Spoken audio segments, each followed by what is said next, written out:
For thousands of North Korean soldiers, being sent to fight Ukraine wasn't described as grimly as it should have been. To most of them, this journey probably felt like a rare opportunity. It represented a ticket out of relentless hunger, crippling poverty, and the suffocating control of their government. They saw being sent to train in Russia as a path to freedom, even a chance to taste life beyond the borders of their closed-off world. What they found instead was pure horror. Russian President Vladimir Putin's war machine has already started using them as nothing more than cannon fodder. Young, untested, and utterly disposable, North Korean soldiers have been sent straight to the deadliest front lines, making the country they left behind now seem like a refuge, no matter how bleak life was there. For many, their only way back home from Russia is in a body bag. North Korean Supreme Leader Kim Jong-un has made a deal with the devil, and their lives are the price. But exactly how many lives are we talking about? For now, the number stands at around 10,000 to 12,000 North Korean soldiers. These troops, part of the first wave, have already been deployed to the front lines in Russia. Their presence marks a major escalation in the war, as North Korea becomes the first nation to send regular forces to fight alongside one of the main combatants in this war, in this case Russia, on a large scale. According to NATO and the Pentagon, these forces include some 500 officers, 3 generals, and a few North Korean special forces. These elite soldiers came from the 11th Corps of the Korean People's Army, better known as the Storm Corps. The members of the Storm Corps are reportedly better trained, equipped, and fed than the rest of the North Korean troops. However, in Russia, this doesn't mean much, because in Russia, everything is working against them. Let's start with the most obvious one, the language barrier. Communication between North Korean and Russian troops has been nothing short of a mess. Reportedly, there's one translator for every 30 soldiers, which makes coordination incredibly difficult. Imagine being in the middle of a firefight, needing clear, split-second commands, and instead, you're stuck trying to understand a foreign language. Orders are delayed, misunderstood, and often totally lost in translation. Mick Ryan, a retired Australian general, doesn't mince words. This kind of communication gap can and will be a problem during combat operations. Without enough translators and liaison officers, these soldiers are at serious risk, a deadly risk. And even basics are a struggle.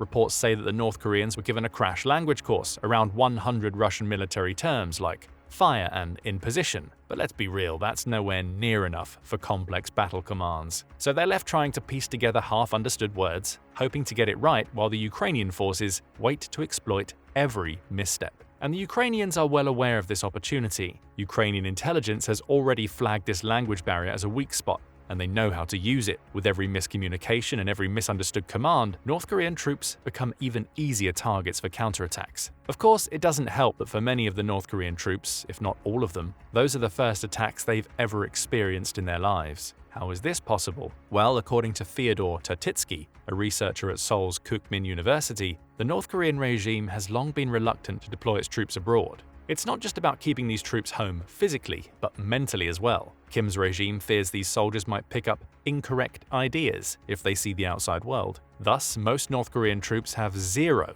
real-world combat experience. These soldiers have never faced a foreign enemy, let alone the fierce Ukrainian soldiers battle-hardened by 2 years of relentless fighting. Plus, North Korea hasn't fought in a major war since the early 1950s, and the technically ongoing Korean War. The country has since sent a few advisory or specialist groups abroad, pilots for the Vietnam War, military advisors to Egypt for the Yom Kippur War, instructors for Ethiopian fighters against Eritrea, but never a substantial ground force. As a result, North Korean forces are more accustomed to parading for propaganda than fighting in live combat. But let's put real-world combat experience aside. Training can surely help North Korean troops navigate Ukraine, right? Well, not exactly. North Korea's military is notoriously out of touch with the demands of modern warfare. Many soldiers spent far more time digging, farming, or performing construction work than they do preparing for war. They do take part in grueling physical endurance drills and show off their strength for propaganda purposes, like breaking light bulbs with their bare hands or bending metal rods for state-run television, but that's about it. David Maxwell, a retired US Army Special Forces colonel,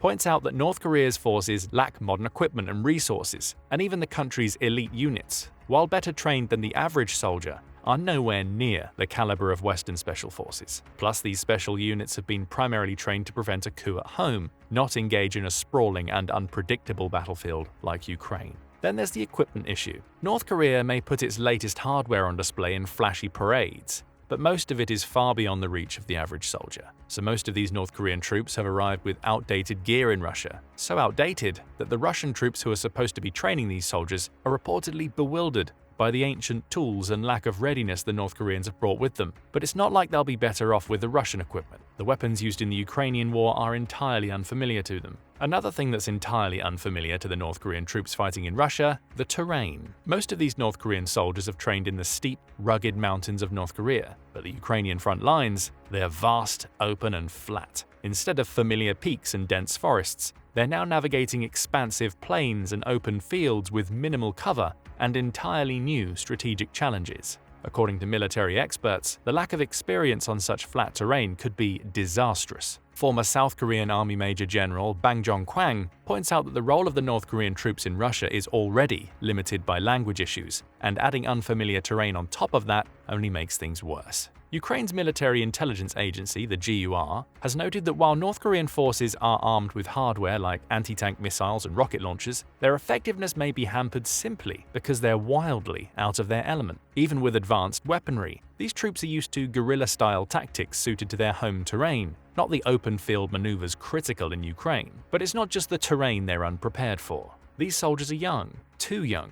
Most of them are in their teens or early 20s, barely out of childhood. They've never even stepped outside the confines of the Hermit Kingdom, let alone seen the violence of a real war. Their lack of life experience, coupled with minimal combat training, leaves them vulnerable in the chaos of a war that they're ill-equipped to understand or endure. That's why seeing these undersized North Korean soldiers preparing for battle in a video released by Ukraine caused nothing but sorrow and worry among North Korean defectors. One of them simply stated that this scene made his heart ache. But it gets even worse. These soldiers aren't just too young, they also might be in shockingly poor health. Reports from North Korea suggest that the country's soldiers often battle chronic diseases that could leave them vulnerable on the battlefield, and none of them have seen combat before. South Korean researchers have documented disturbing health trends among North Korean defectors, including widespread cases of chronic hepatitis B and C, tuberculosis, and parasitic infections. There are issues that simply don't go away on the front lines. Take, for example, a defector who managed to escape North Korea in 2017. After being shot multiple times by his comrades, he was saved by South Korean doctors, who discovered a 10.6-inch intestinal worm and a host of other parasites in his system. His stomach contents reflected a diet of cheap corn, far from the nourishing food needed for someone in combat. The worst part, this wasn't some low-ranking soldier. He was a staff sergeant from the North Korean Border Guard, an elite unit. If this is the condition of even their best, imagine what the average soldier looks like. So in Russia, the North Koreans aren't just fighting an enemy, they're also likely fighting their own bodies, weakened by a regime that cares little for their well-being. Even worse, they've been sent to a regime that probably cares even less, if that's even possible. That's why some North Korean soldiers are reportedly being fed dog meat in Russia. Yes, you heard that right, dog meat. According to the German newspaper Bild, Russian soldiers have been seen in videos handling cans with the words "Nyorongi dog meat" written on them in Korean letters. Now, Nyorongi refers to a specific breed of dog in Korea, a medium-sized brownish Spitz that, in North Korea, is seen as food. Still, it's hard to stomach the thought of soldiers being fed something that would be anathema to most people, let alone under the guise of military rations. But if you think the Russians have fumbled the food for their North Korean comrades, wait until you hear about the organization. Ever since reports started to emerge about North Koreans fighting for Russia, there have been a plethora of questions. Will the North Koreans deploy rank-and-file soldiers alongside their command structures? Will they operate autonomously or be integrated into Russian units? And most critically, what tasks will they be assigned? So far, we've got some answers to these questions, and they all seem to be worst-case scenario for the Koreans. Rather than deploying North Koreans as a self-contained force, the Russians have seemingly decided to mix them into existing Russian squads. This chaotic integration has led to confusion, even to the point where one Russian unit abandoned North Koreans because they didn't realize who they were. It was a textbook case of mismanagement. To make matters worse, Russia has reportedly disguised the North Korean soldiers to look like Siberian Russians, which only adds to the culture clash and communication breakdowns. So now you have the elite Storm Corps wasted in mixed units. As Gordon Chang, an Asian expert, puts it, they're too good to be used as cannon fodder. But that's what's happening. It's perplexing how they're being utilized. If they were kept in their own self-contained units, they could be absolutely lethal fighting the Ukrainians, but that's not happening. This brings us to the core issue at hand. Russia's disastrous deployment of the North Korean troops. Disastrous for those troops, of course. For Russia, this deployment is an excellent stopgap measure to offset the country's staggering losses on the battlefield. The G7 nations have already made it clear that the decision to bring over 10,000 North Korean soldiers speaks volumes about Putin's desperation to replenish his forces, as the Russian military has been hemorrhaging personnel. Recently, the General Staff of Ukraine's armed forces claimed Russia suffered a record 1,950 casualties on November 11th, the country's worst single-day losses since launching the full-scale invasion in February of 22. One of the major reasons for these staggering losses is Ukraine's incursion into Kursk. And do you want to guess where most of the North Korean soldiers have been deployed? That's right, Kursk. Even though over 30,000 Russian troops have already been diverted to the region, the Kremlin has also sent the North Koreans to bolster the defense and assist in regaining lost ground. Their primary task is to help Russia meet a new deadline set by Putin to recapture this region by February 2025. You'll find the North Korean soldiers near the Ukrainian border, in areas that have already seen intense combat, and this is where the true tragedy of their deployment comes to light. Despite being sent to reinforce Russian forces, the North Korean troops are little more than cannon fodder. According to US Secretary of State Antony Blinken, these troops have been trained to operate artillery drones, as well as to conduct basic infantry operations like trench clearing.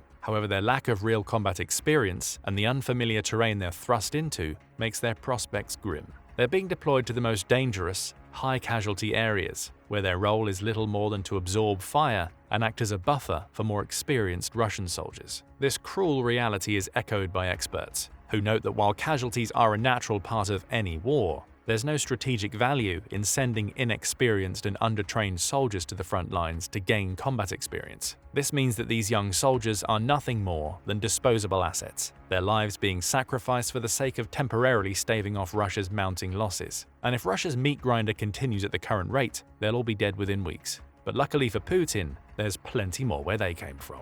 North Korea's army is vast, with over 1.3 million active duty soldiers and an additional 500,000 in reserves. This figure makes it one of the largest standing military forces in the world. This already massive force is bolstered by Kim's strategy of mass mobilization, drawing on a third of the country's 26 million population in one form or another for military service. And remember, all of these soldiers are willing to die on command, even if the cause they're dying for is utterly foreign to them. But why? The key reason as to why North Korean soldiers are willing to sacrifice their lives in the name of a foreign war is the deep indoctrination they experience from a young age. You see, North Korean soldiers are trained to be unflinchingly loyal to Kim's regime, often from the time they're children. Essentially, they're taught that dying for their leader is the ultimate act of patriotism. Even their school textbooks urge them to prove loyalty by volunteering to be targets in hypothetical artillery strikes. This blind loyalty is ingrained in them so deeply that the idea of sacrificing themselves, even for a cause as distant as Russia's war in Ukraine, is seen not only as acceptable, but as an honor. For these soldiers, going to Russia isn't just about fighting a war, it's about earning glory. It's an opportunity to potentially come back as heroes, with the prospect of bringing cash and honor to the regime. As reported, North Korean troops are being paid around $2,000 per month for their service. This is an astronomical sum for these individuals, given that the rest of the North Korean population lives on just a few dollars a month. Obviously, their deployment also funnels significant funds to Kim's regime, which is desperate for foreign currency amid economic sanctions and internal instability. Former soldiers like Ryu Song-hyun, who defected from North Korea, recounted the conditions that many of these soldiers face back home for the Wall Street Journal. Back home, he said, they face only harsh living conditions and limited food. That's why many soldiers see the opportunity to fight in a foreign land, even with the likely consequence of death, as a more attractive alternative to a life of grinding poverty and hunger. Ryu himself, in reflecting on his time before defecting, notes that if he had been sent to Russia, his first response would have been, "Thank you." Gratitude for the potential of receiving better food and conditions than he would expect to find back home. Now, of course, we know these expectations are nothing but a pipe dream, but the North Koreans don't. And even if they do understand that they will be sent to die, for them, it's part of their unquestioning loyalty to the Kim regime. This makes them the ideal cannon fodder for Russia, cheap but dedicated labor to throw into the meat grinder of war. The worst part is that their sacrifice will hardly make any difference. Sure, the presence of 12,000 troops might sound like a big number, but military experts are quick to point out that it's barely a blip in the broader conflict. In the end, the only thing that truly benefits from the death of North Korean soldiers is the regime. But will Kim continue feeding Russia's merciless meat grinder? That's the question we now ask you. Will all the much-needed cash and weapons from this deadly alliance keep Kim satisfied? Or will he eventually become furious as the price of bloodshed grows too costly? Share your thoughts in the comment section below.